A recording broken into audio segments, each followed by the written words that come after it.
What's up, family? It's T. Welcome back to the Stop Sinking Show, where we heal what matters to us to grow what matters to us.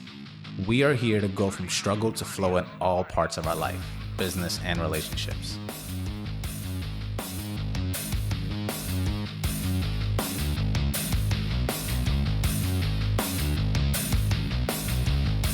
Today, I'm here to pose a question to you. Are you a thermostat or are you a thermometer?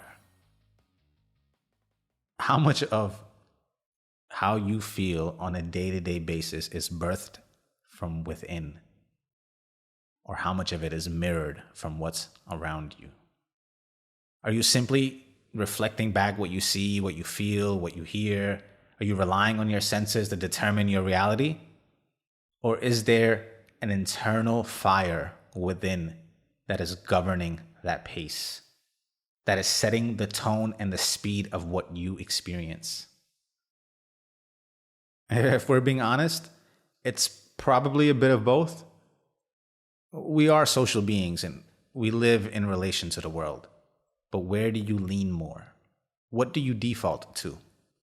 Do you look around and look for cues on how to feel, when to laugh, what to pay attention to, and how to assign meaning from someone else? Or are you determining through intense scrutiny of your own where your values lie, what you hold above, and what your deal breakers are? Are you easily influenced and swayed? Peer pressured? Or the peer that pressures? And my parents always thought that I was always being influenced by my friends or females in my life.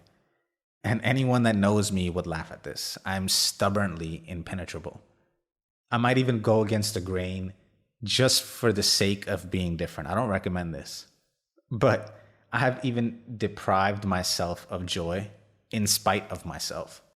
Even with something I may have actually wanted to do a little bit, just to stand out and not be part of the group. Stupid childishness of the ego and that I used to define my worth at those times. But this was exercising the muscle within me of self-assigning worth, of self-assigned value, detachment from opinions of others, acceptance of their discontentment with me for not playing along. And ultimately, discovering for myself and not taking for granted the criteria for what is important. I took it on as my own job, making it an opportunity of setting for myself a foundation for the hierarchy of my principles, the beginnings of building my own world where I determine the price of admission. So even without knowing it or having this particular language, I have realized that I always aspired to be the thermostat, to set my own temperature, to frame my own environment, and to be ruthless in eliminating what I don't want around me. But there are definitely times in which the thermostat breaks, runs out of batteries, has a loose grounding wire, and defaults just being a temperature reader. For example, my current situation, there's a bunch of anger in my environment. And as much as I'd like to think I'm a thermostat in most situations, and there are definitely environments that make it difficult to shield myself from getting enthralled. Right now, for example, I have found myself in a different country, living amongst family and housekeepers and an unplanned construction project that literally fell on our feet. When I say literally, the cabinet fell on my mother's foot, and it started a construction project in the kitchen that was supposed to be for 10 days and ended just a few days ago, 6 weeks later. It has literally turned the environment that I'm living in to one of constant contention, constant yelling, from the displeasure, the bad work of the construction that they're doing, to the frustration of my father, who's constantly expressing his discomfort based off of how he's feeling, and him also losing his patience and not having as much grip on it, I can't help but find myself absorbing some of that energy. Even with headphones on and through another room. It's like that expression that you can cut the tension in the air. You can feel it. It's thick and slimy. It leaves you with residuals. You can feel it on you. The unfortunate, inescapable part is that some of the yelling seems necessary to get work done in this country. There's a tendency of the working people here to be really, really relaxed and unbothersome and take their time. And without this whole carrot and stick approach, they don't respond or operate. It's like I have traveled back in time 30 years ago, and all the lessons that I learned in the past 15 years in corporate America about soft skills and how to manage people, none of the things that I have learned apply here. The point being, this necessary yelling is something that I feel people here have grown accustomed to, especially on the end of the ones yelling. For example, my father can yell at someone and then go back to having a normal conversation in the next breath. Whereas for me, I carry that frustration now with me for probably the rest of the day. Once you absorb or express anger, you are now primed to feeling it and expressing it, and you're more likely to express it again within the next 18 to 24 hours. It's just science. That means for me, at least, it tends to spill over to the next task that I switch to. And it disturbs the speed of my productivity. It disturbs my full focus and my attention of actually being present. I don't like getting upset like that.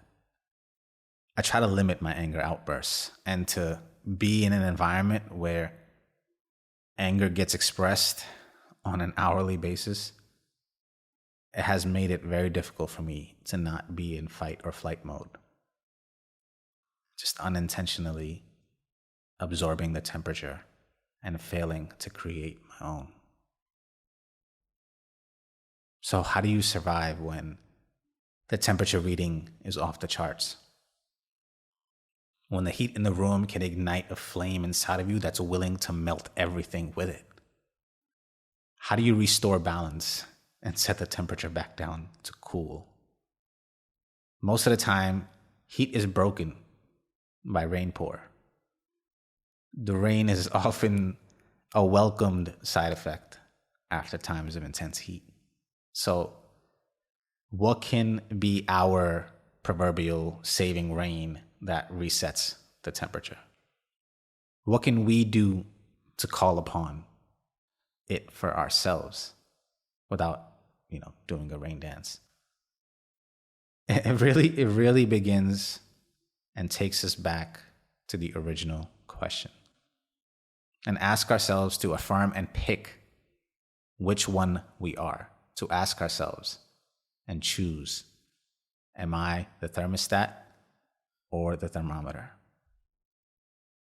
Amidst being swept in a solar storm, it is still within you to reset, to put in new batteries, to reground the short circuit, and to take control. Very seldom will a favorable sequence of events happen to reset and restore you for you. It is your own job to govern your experience.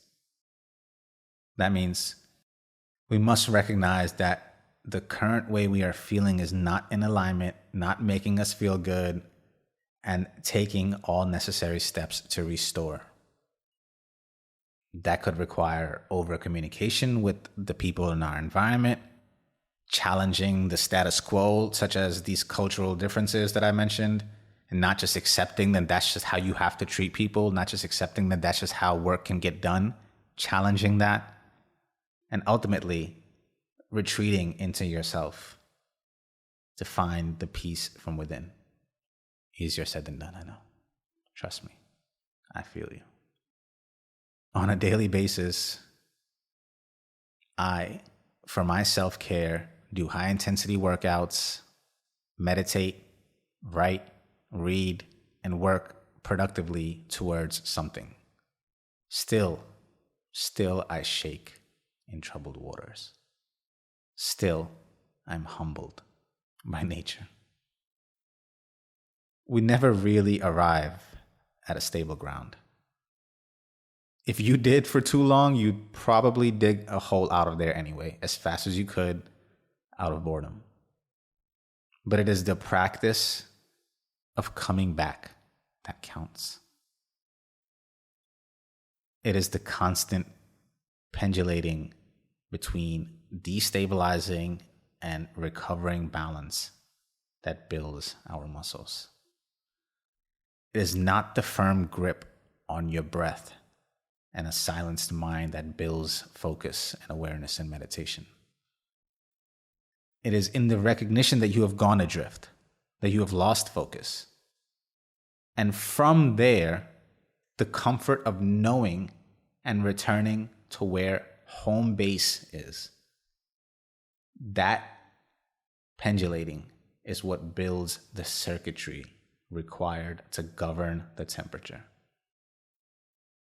The supply of your power comes from this constant oscillation. You must determine and pick your home base, your goal, your true north, your restored center.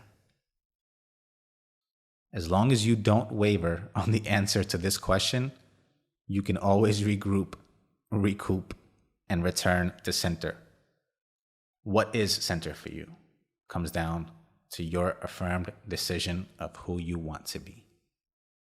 Thermostat or thermometer. From that, regardless of the environment and regardless of the temporary shift in your temperament at times to match that environment, like the heat overpowering the power of your AC given the size of that room, you can inch away towards your goal, a little bit at a time, to bring the temperature back down. Remember to keep the doors closed and plug any leaks for that time being.